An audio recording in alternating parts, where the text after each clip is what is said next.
To prevent any confusion between the historical and popular usage of the word plyometrics, it would be preferable to apply the term power metrics to the entire collection of jumping, shock method, rebound drills, and all other methods formally, casually named plyometric training. We're going to go over the most famous book in strength and conditioning, and we're going to start right now. Okay, so one of the best parts about this book is that these are methods and theories and ideas that I use when I've coached at 2 different Olympics, when I've helped get athletes to the NFL, when I've coached at the World Championships.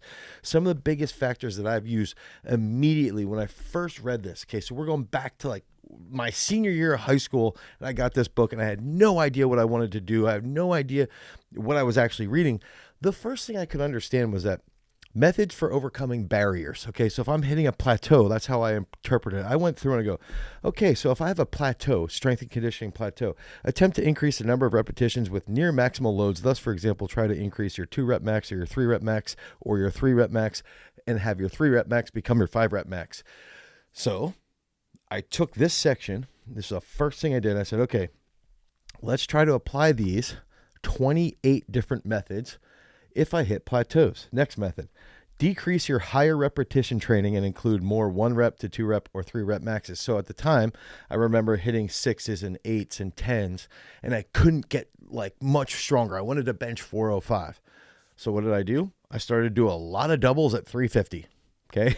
Next thing, use CAT, compensatory acceleration training methods with lighter loads. Speed strength training. Okay. That was the third aspect. So we're getting some really cool applied stuff here. Next thing, increase loads by unfamiliar increments, since sticking points often relate to numerical value of the load, which one associates with one's current 1 rep max. So instead of increasing, typically you'd see one's 1 RM of 100 kilos via succession of sets like 80, 90, 95, 100. Let's try to do it with like 80, 92.5, 97.5, 102.5. This is actually something I use even to this day with our weightlifters.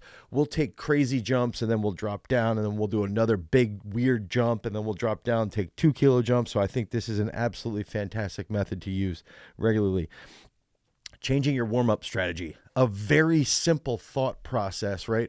If you have a plateau, let's say on a bench press, and you're constantly just banging your head into the wall to try and bench 315, guess what? Maybe warm up a little bit differently. Only do doubles on the way up, or maybe do a little bit more to try and get a groove going for your technique. And you can see, let's go into this a little bit more, because I like to think through these strength training books in specific application-based aspects. I think way too often when we're reading strength and conditioning books, we're reading them and you get confused. They go over things like high threshold motor units and motor neurons. And I'm actually thinking about, I was just reading through Roger Enoka's book on neuromechanics of the nervous system, I think is the title. I actually don't even think it's that clear of a title.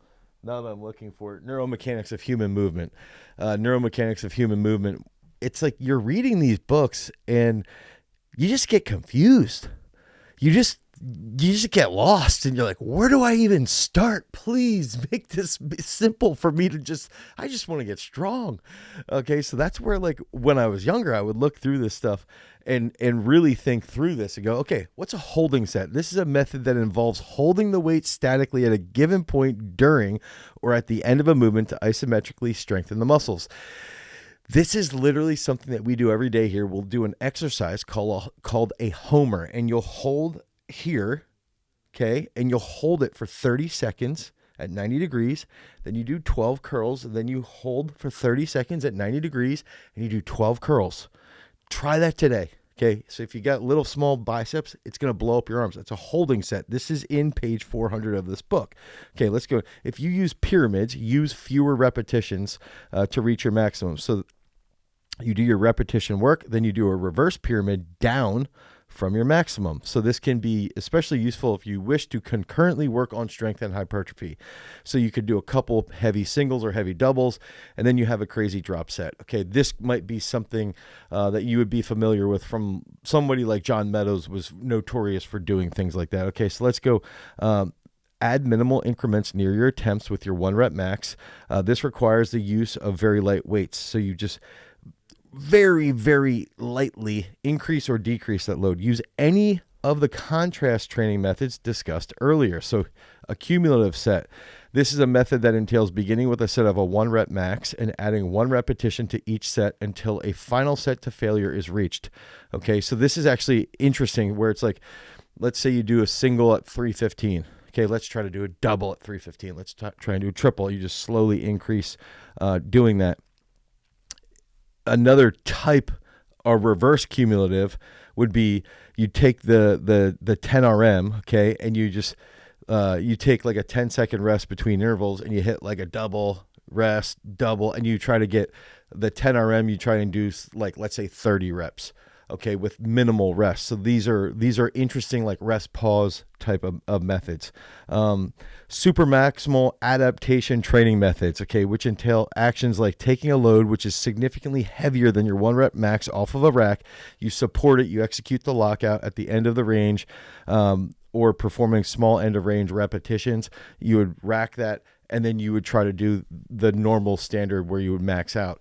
Some people still will do this in weightlifting. They'll do like jerk recoveries to try and get that super maximal adaptation. Alter or improve your technique in problematic exercises. So if you have a sticking point, you find where the sticking point is, you try to use movement patterns that resemble that sticking point. Okay. So we're only at the 12th method for overcoming these plateaus. Perform loaded isometric holds at crucial points. Okay. So we're seeing like, this is just the beginning of this book. Okay. Use force repetitions with the aid of a training partner. So this is where you go to failure, and then the training partner helps you keep going and keep going. Variable resistance methods such as free weights combined with elastics or chains. That's interesting. There's two very, very, very famous systems that I would say stem from, created by, sparked from, stolen from, contributed through this book. Okay. The first one we could reference there would be the Conjugate system. Okay, so they actually talk about what the Conjugate system meant in Russian terms, what the Russian system was, how, they even mention in the updated versions of this, Louis Simmons and what it became, things like that. Now let's go back to, I want to do two more here. Use shorter, more frequent workouts. So instead of working out once every other day, you work out twice a day, something like that. Or let's go implement appropriate mental strategies by consulting qualified specialists. And then we got use fewer exercises in your workout, more sets. Okay. That's something that we do very, very consistently inside of our strength training app. If you guys are ready to take your training to the next level, you can click on the link down below. We have a strength training app known as Peak Strength. Okay. Inside Peak Strength, we use methods from this book. We use methods from all of the experience with the athletes that we train that have tried to get to the Olympics, get to the NFL, become state champions, All-Americans. So you guys can head over to peakstrength.app, the Google Play Store or the Apple iOS Store. You can download Peak Strength. You can get in it. You can start using these things that we've used successfully with our athletes. Now, some of the stuff too in this book. Okay, I love this book and I hate this book. I love it because there are some very clear applied methods. I hate it because it can be really confusing. I love it because they talk about things that not many other books ever really talked about. I dislike it because some of the stuff I think is taken out of context and stolen. One being my coach had a massive problem with this book. I believe that the person who wrote it actually either didn't contribute some knowledge to him appropriately and even took some of his research out of context. Dr. Anatoly Bondarchuk, just to a less degree, not that he had like serious problems, but I know that there was some issues there. Now, this early on in my career, reading things like PNF as a training system, I had no idea what it was at the time. But learning about PNF and neuromuscular responses and activation techniques, it helped me early on start to understand things. And, even looking at this again, this back part of the book is really where you're going to see a lot more of the application. Super maximal methods we'll go into further, where it's ballistics, cheat methods, restricted range of motion repetitions, force repetitions, submaximal methods for plateaus, classic bodybuilding regimes, extensive bodybuilding regimes, intensive bodybuilding regimes, supersets, pre-exhaust, repetitions to failure, split routine, plateau method, step method, stripping sets, not stripping your clothes off, but actually stripping weights off of the bar, pyramid method, not of Egypt. That was terrible. Zone training, cluster training. So I think that's where you start to see the application. And then the simple aspects around it are, you can see specific fitness qualities, category of methods, variations of these methods, and you can start to piece together like, okay, this is how the best of the best that were in the Soviet Union would start to apply things. Now, I wanted to start with the plateau breaking stuff because to me, that was what, as a 17, 18-year-old kid, helped me synthesize and start to understand, if I read it enough, I could grasp why these things worked over a long period of time. Because stemming back from page 400, you could see like, all right, maximal methods, you'd see weightlifting, you'd see isometrics, eccentrics, maximal concentrics, and then you can start to see things like, what's the importance of increasing nervous system training? What does that even mean? What's the structure versus the functional application? And you can start to think through all of those different aspects. And I oftentimes looked at the book as though it's this big, huge, fat book, okay? And the dumb people start at page 400. Okay, that was where I lived. Page 400, and then I might get to like page 387, and then go back to page 400. Like, that's where I existed for like the first 2 to 3 years, and then it was like slowly working backwards, where I recognized like, okay, I can start to feel and sense and see and comprehend what these other pages actually mean. And by page 389, I'm going to try and keep my notes. I've got so many freaking notes on this thing. So by page 389, you can start to see things like managing the training process. And so I remember slowly thinking through things like, all right, let's try to think through actual periodization. Okay. And that's where, looking at like how you can load, how you can actually set up phases, what type of aerobic capacity, do you need? And even to the point where in this book, what's up, guys? Our podcast and our channel are sponsored by our own strength training app, Peak Strength. The entire focus of Peak Strength is to provide you guys with the absolute best sports performance app that you could ever imagine. We build out the programs on the back end. We take in all of these different decisions that we learned here on site at Garage Strength so that we can then apply it to you so you can improve your training. So if you guys want to improve your overall sports performance, head over to peakstrength.app, the Google Play Store or the Apple iOS Store. Download Peak Strength. You'll get a free week of training, and then you can start getting on those gains, get those reps done so that you can become a champion. Now, let's get back to the video. Peace. There's a point where they're actually mentioning Matveev had done analysis of Jim Ryan, who I think Jim Ryan was the second guy to break 4 minutes. I could be completely wrong on this. He was essentially like I think he was the first American to break 4 minutes in the mile, and probably known historically before Prefontaine, like the greatest American distance runner, arguably. And Matveev actually broke down some of his periodization or some of their phasic structures for endurance work. And so you can see in the book a model for sports with explosive strength. Okay. And then the explosive strength would be explained. And then you start to see a model for endurance work, and this is like the first discussion around heart rate, at least for me. Right. And then even to the point of testing. Okay, so on page 380, you can see tests for distance runners. And this would include things along explosiveness for distance runners. So we have 1,500 meter runners and their explosiveness. What's their 30 meter from a running start? What's their standing triple jump? What's their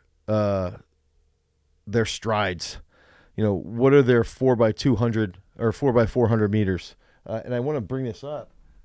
Actually, there's another book that just came out on strength training for endurance sports that I want to review in a future video, but it shows how far ahead the book was. Okay, so then even looking at like tests that javelin throwers would do, but we actually did these tests then in college. A 30 meter sprint, a standing broad, a power snatch, a back squat, a bench press, a power clean, a back overhead throw,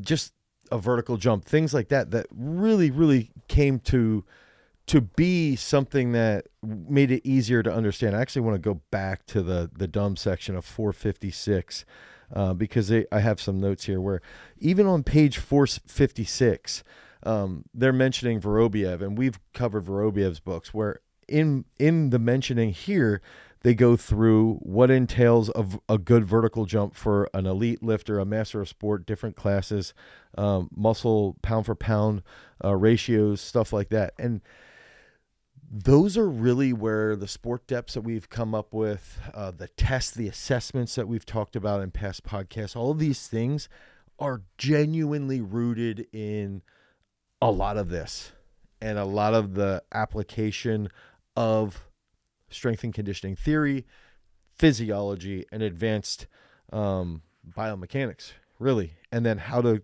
periodize someone along the way.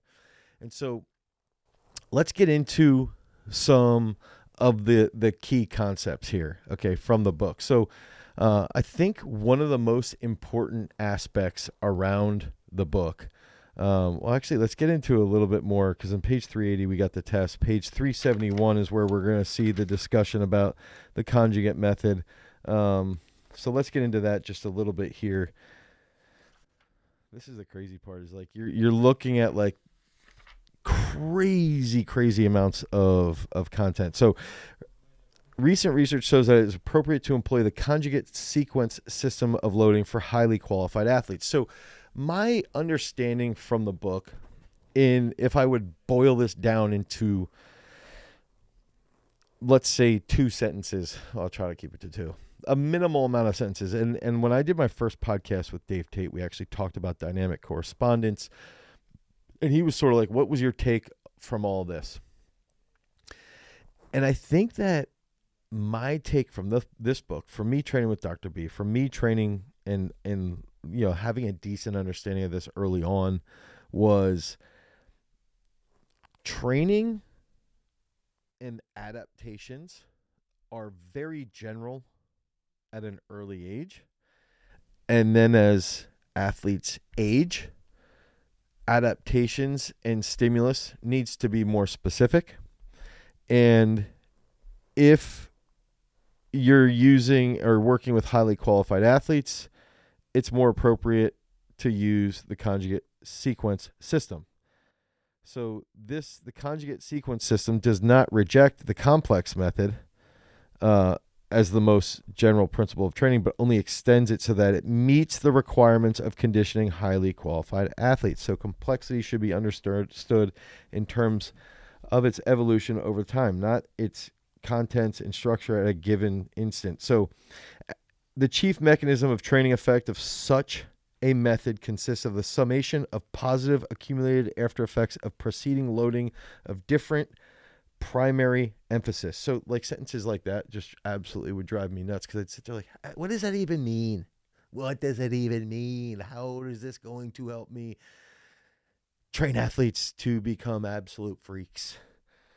It's not going to. So on the whole, the positive accumulation of preceding training affects this form in a more unidirectional elevation of the body to a higher, more stable special work capacity. So special work capacity is an important aspect. The advantage of the conjugate sequence system consists not only in providing a high and stable cumulative effect of loading of different primary emphasis, but also in achieving a high degree of functional effectiveness. So the conjugate sequence system should be used in the annual training cycle for organizing loading of different primary emphasis and during separate stages for organizing loading of single primary emphasis. And so I think that was like, for me, the understanding that there's only a certain amount of peaks.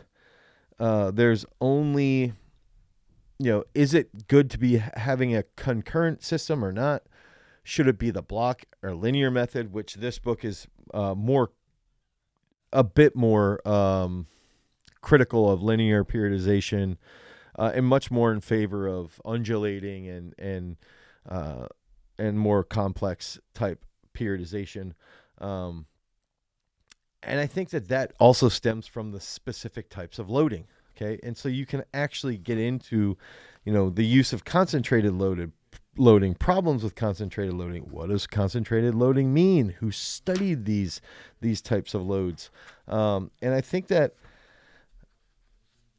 I want to go a little bit further into, let's go into the next aspect, being the shock method. Okay. And in the book, they actually talk about electrostimulation quite a bit, but I actually want to go into what shock method means. And I believe that we have misinterpreted to a point where everything that we think about with shock method is going to be plyometrics. And I think there's a lot more to it. I think there's more ballistic work. I think there's more reflex stimulation. And I think there's more also even looking at weightlifting movements as ballistic. So I want to start here. Let's get to the shock method work, which is going to start actually on page 34. Okay, so now we're getting back to the smart part. Okay, so the more we get to the smart part, I have a note in here that says Iron Chef. I don't know why. Consequently, it's probably incorrect to regard cross bridges as independent force converters, since this idea requires cross bridge properties to be independent of, So related work has also shown that decrease in conduction velocity during increase in muscle length. So decrease in conduction velocity during increase in muscle length is caused mainly by a decrease in fiber diameter, citing Morimoto 1986. I think Morimoto is the name of an Iron Chef, possibly. That's what I would do when I would write these notes.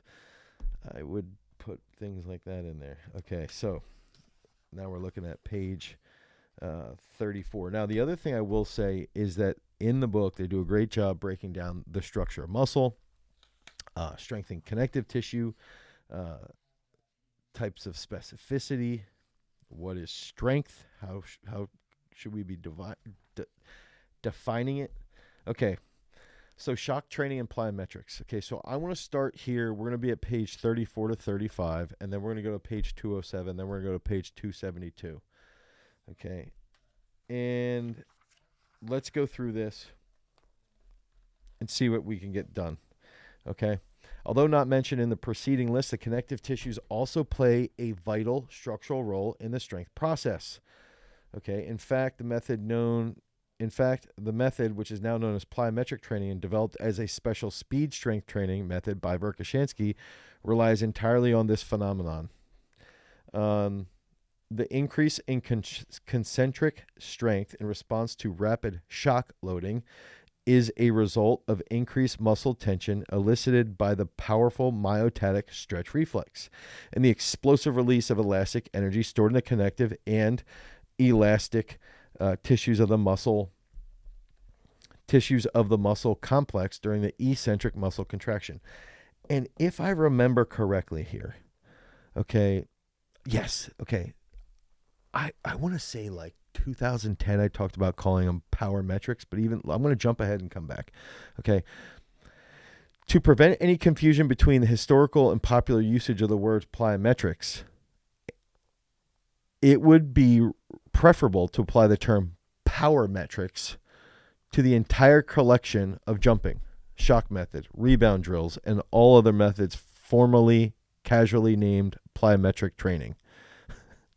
Formerly known as the artist Prince. So if we go and look here, okay, we're going to look historically. Okay, so it must be pointed out that the term plyometric has been applied more recently to what was originally called the shock method in Russia. Historically, it was apparently coined to mean eccentric contraction because it was so fast. Okay, so now Russian scientists prefer to retain the term shock method when referring to general explosive rebound methods and depth jumps for lower limb rebound methods. Its confusion with electric shock is to be avoided. Then it might be preferable to refer to explosive reactive methods as impulsive training. And that being a very interesting thought process is that this book, mentioning impulse-based work, impulse training, is also very interesting, right? Like it's something that we talk about, but not a lot of people discuss. And even when we're looking at page 166 here, okay, they start to talk about energy expenditure, efficiency of energy, and impulse. Okay, so impulse can tend to be how much force over a designated time. Yeah, and the more force that we can have in the same time frame, or the more the time decreases and the force increases, it's more impulsive. Okay, so we get into that with preparatory movement, coordination and muscular work, anything along those lines. Now, that's the introduction to plyometrics, and then they get into strength and connective tissues. Okay, so that's important work that we got to go over, and then we get into, I want to go to page 207. Because at page 207, we can actually look at, gosh, it's just crazy because we got the means of special strength training. And this is where Dr. B, I remember he complained about chapter 4. I actually think he does cite him. But the biggest thing, we'll get into it in a little bit, dynamic correspondence, where I want to break it down, but let's get into page 207. Okay, the mechanism chiefly responsible for the breaking or amortization work of the muscles causes a protective effector response more rapidly than a voluntary sequence of actions. So essentially the amortization and the protectiveness of during that phase is more involuntary. So a reflex stimulus is able to provoke an extraordinary mobilization of the neuromuscular apparatus, which is impossible where there's reliance on voluntary effort alone. So this is the unique benefit of plyometric work in using speed, strength, and impulse-based concepts, is there's involuntary actions happening from voluntary stimulus. And that's a huge concept that I learned in application but didn't comprehend theory for a while. And then I think as I started to grasp weightlifting and why athletes that do weightlifting movements and lift really heavy and do jumps and do sprints tend to be better athletes, is because they learn how to exist with involuntary actions as like a part of their reactiveness. And I think that's a concept that a lot of people just ignore, forget, and having like a technical mindset that can trigger involuntary and voluntary actions. Okay, I think that's really, really important. So then if we go to page 272, let's go to page 272. I love some of the graphics in here. They're absolutely awesome. Dudes with their legs straddling people's heads. Like page 240. Okay, so page 272. If we get here, actually what I just saw too, I just saw another note. Plyometrics as a discrete training system. So a thorough discussion on what is meant. So we get back into why it should be called power metrics, and then how power metrics were used with the shock method. Resistance training has adopted means, methods, and apparatus from other sports and physical activities. So has power-metric training done the same to create its own methodology. So plyometric training. Okay, so let's go into page 272, 273. We can now start to see the magnitude of the impulsive load is determined by weight. Okay, so then we see, and these are the guidelines to take when you're using plyometric exercises. Okay, so make sure that the magnitude of the load is based off of the weight and the height of a free fall. The amortization phase should be of minimal duration, mean grounding, like land jump, not land, jump.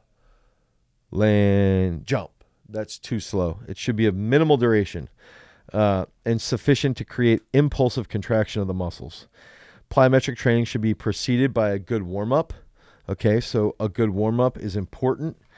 The dosage of plyometric should not exceed 5 to 8 reps in one set. And this is something that I learned, I don't necessarily think is absolute gospel.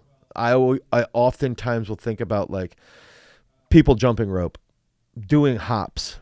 I think it's okay to do more than 8 of them at a time. Rest periods are crucial for effective and safe use of plyometrics. And then you can get into the prolific experience. It's like you're tripping on acid. You're doing depth jumps for developing jumping power, and you're just out, just tripping face. Depth jumps require special preliminary preparation, such as significant volume of barbell exercises in traditional jumping. Optimal dose of depth jumps, 2 to 3 sets of 5 to 8 for lesser conditioned athletes. And so they just get into how depth jumps can strongly excite the nervous system, things along that line. Okay, now I want to get into, before we get into the dynamic correspondence, let's get into, I'm going to go back to the beginning, to the smart people portion. Let's go to page 26. Okay, so if we get to page 26, we see, or 28, we start talking about specificity of movement patterns. Training with elbow flexion in the standing position increases dynamic strength considerably in this position, but only slightly in a supine position, according to a study from 1976. So we got to see if that is accurate or not. So he basically puts out, there's a specificity of movement patterns. There's a specificity of range of movement. There's a specificity of velocity of movement. And just keep that in the back of your mind. Okay? Specificity of range of movement, pattern, velocity, force of contraction. There's specificity there. That's something important. Now, page 26, I have another highlight from back in the day. It is advisable. Okay. So on page 26, principle of structured training, they set up like, this is how you should actually set up your workout. You have the first phase or the initial phase, which is essentially the warm up. Then the main phase is 60 minutes. This is a carefully sequenced set of exercises. So you go through like technical skills, and then you get into maybe some speed work. Then you get into some strength and maybe some endurance work. And the main phase is then preceding the concluding phase, right? And it's advisable to include in this Russian committee educators, specialists, biomechanists, medical individuals, psychologists, mathematicians, anyone who would be able to solve problems of sport training on a high quality level. So once we're there, okay, now we can get into dynamic correspondence. And I think that the big thing, I actually have a note about 232. There's partial contractions.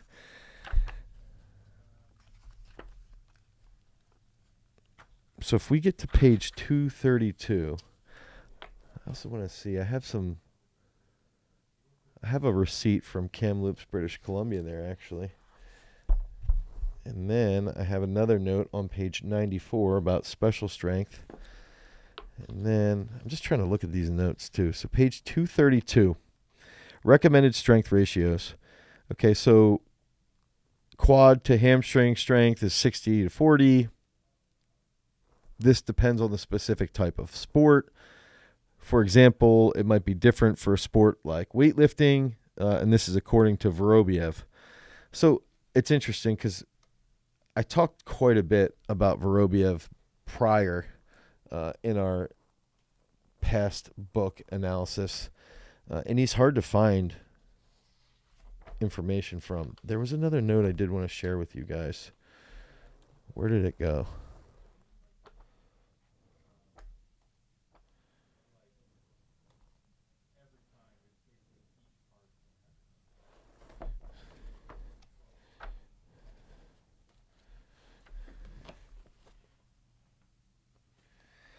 Okay, I'm back. I want to go over, there's some neural changes that they bring in, and this is the stuff that I really would struggle with. And this is the last thing I want to do before I get into because if we were looking at dynamic correspondence, if we're looking at, gosh,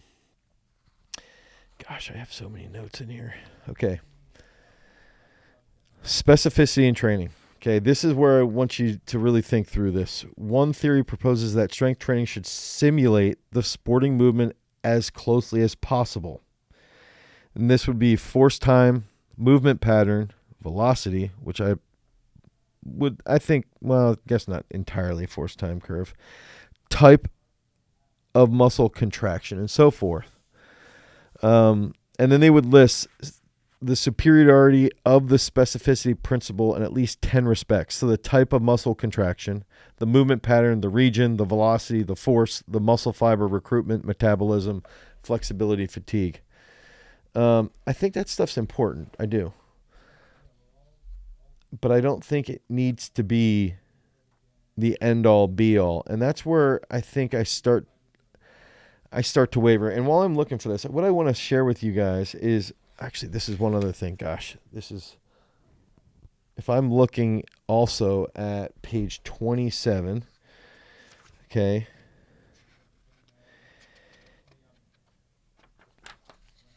Okay, so page 27, and then when they start talking about the actual aspects of training and actions, this is where triphasic training comes in. They talk about the triphasic nature of the muscle complex.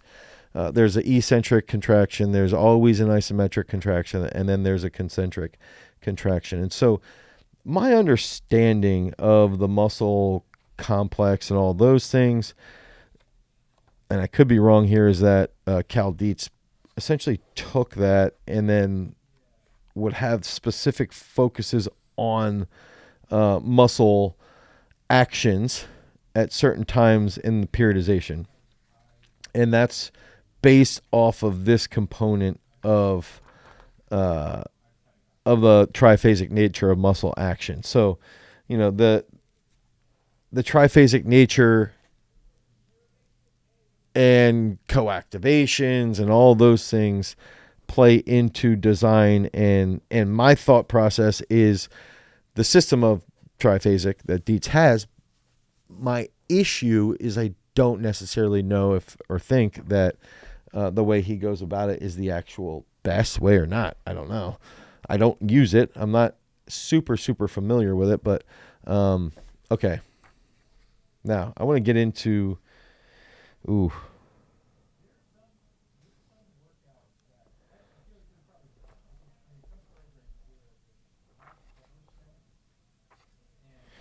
this is another great part here, where they get into the Russian system of classifying athletes. I think that's absolutely key. That's where we use the level system, classifying athletes, where are they at in regards to mastery, their readiness on a regular basis. I think it's absolutely paramount.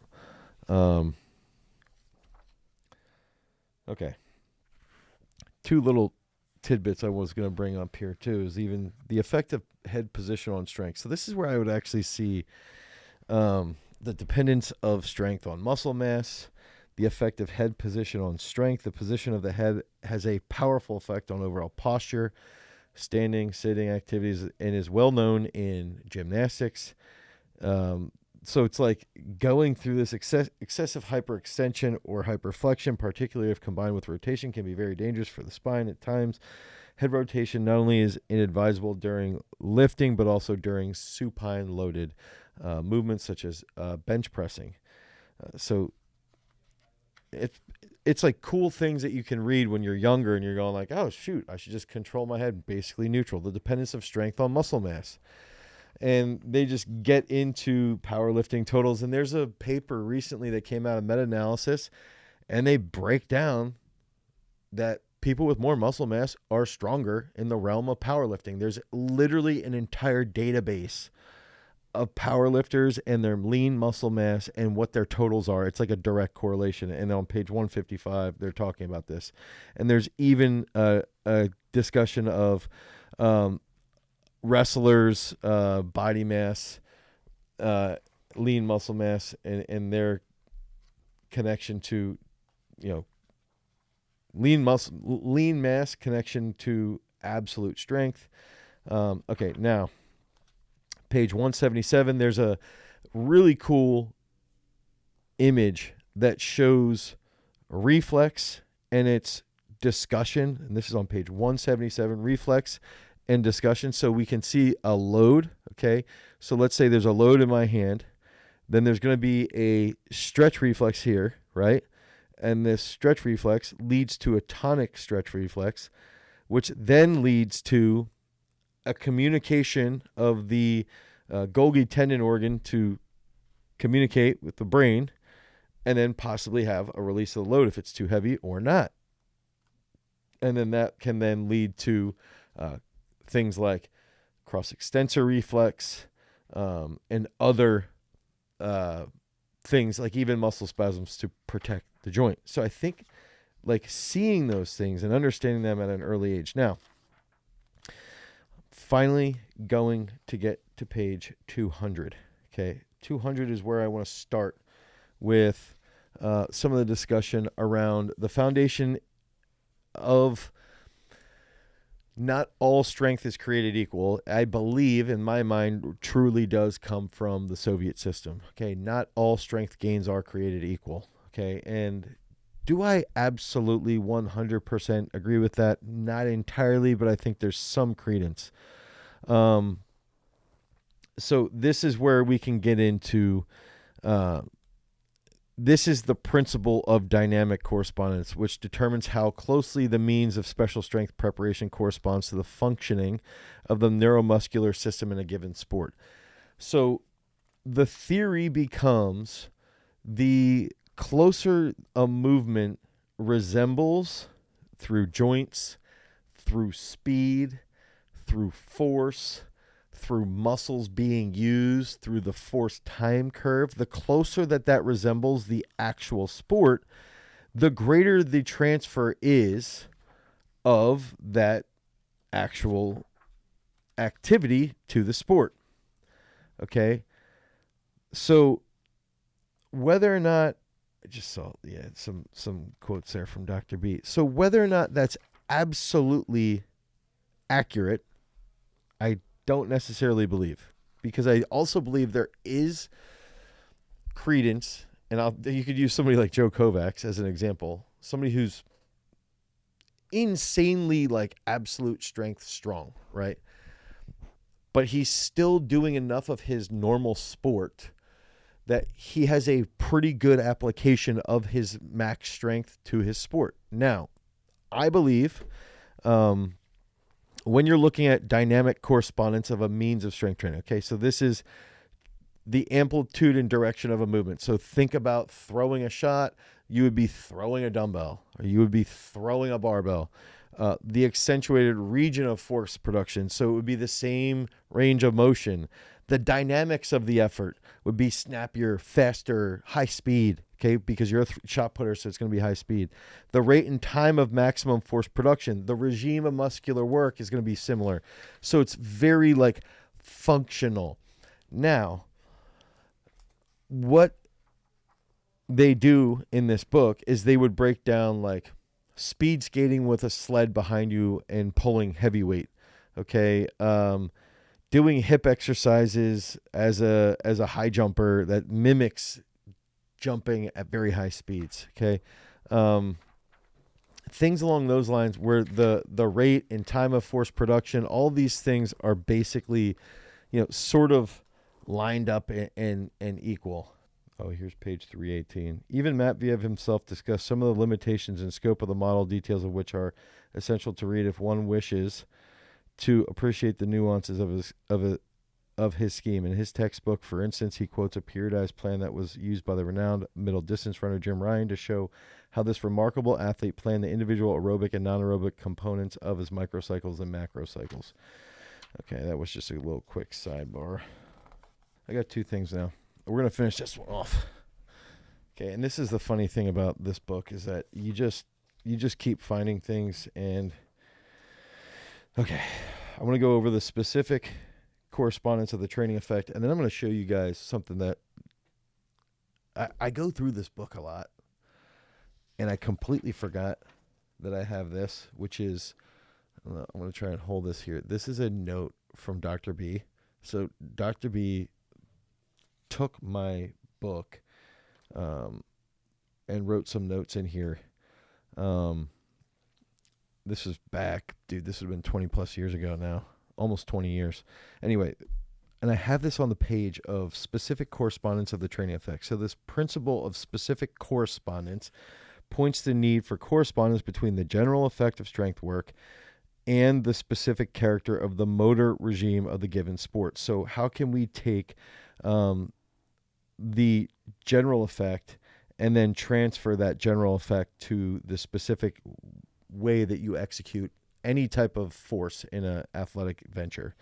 So this is achieved on the basis of systematically organizing means so that the resulting cumulative effect fully establishes a special strength fitness. Okay, so timeless development of the required level of special strength fitness, elimination of stages where intense functional specialization happens, elimination of any lag in development of strength fitness, and then intensifying the development of the essential strength abilities.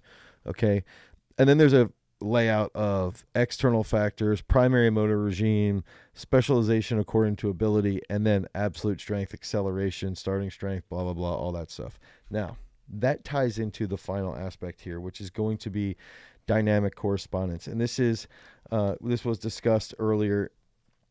And essentially, this is like the aspect of sports specificity, namely the specificity of training load and the training potential. Not all strength is created equal is sort of the comment, right? So not all strength is created equal. And this is where basically, if we're looking at dynamic correspondence, does the movement have similar amplitude and direction? Does the accentuated region of force production, is it comparable? Are the dynamics of the effort, including max force, related? Is the rate and time of maximum force in line? If it's all in line, if its impulse is similar, so if your impulse of a movement is similar to impulse of an athletic movement, it will have dynamic correspondence. Is the regime of muscular work, meaning the actual muscles being used, are they the same? If they are, they have dynamic correspondence. But then they would talk about having like 3 to 5 of these things checked off to make sure that it's actually in line. So this is where we have the regime, the mechanism of energy production historically is underemphasized. For sport physical prep to be effective, it is not so important that the training means precisely mimic the spatial characteristics of the given exercise. For example, strength exercises such as barbell squats bear little resemblance to the athlete's movement in running, throwing, or playing basketball. However, the use can be justified if we're in preparatory. However, as we get closer to a peaking point, we need to be focused more on those movements that have greater dynamic correspondence. And the methods of executing this can be challenging and hard to measure and hard to organize with training loads and with the volume of training. And so I think that my struggle when I was reading that early on is that I went so far into buying into dynamic correspondence, special strength training, transfer of training, meaning that like because it resembled, because it looked like, and because it because it was told to me by Dr. B, like I would see it and be like, okay, it's got to have a transfer of training. And I think what I've seen now and how I've changed things is that it actually does matter to a point. It does matter to a point. But, and a big one is we've got to recognize what is the load that an opponent or that an individual has. What is the load or the action of the opponent, okay, of somebody? What's the time that somebody has to apply force?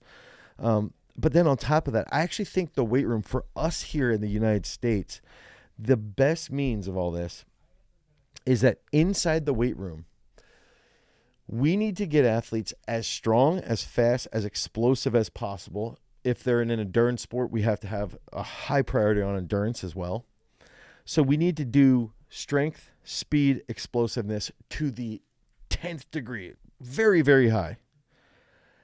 But at the same time, we need to have as minimal of an impact on their technical sport so that they have the correspondence. They are able to transfer the strength. So I believe now, after 15 years, after going to 2 Olympics, after training athletes, that dynamic correspondence is much more about the athlete being able to execute their sport than it is about exercises mimicking the sport.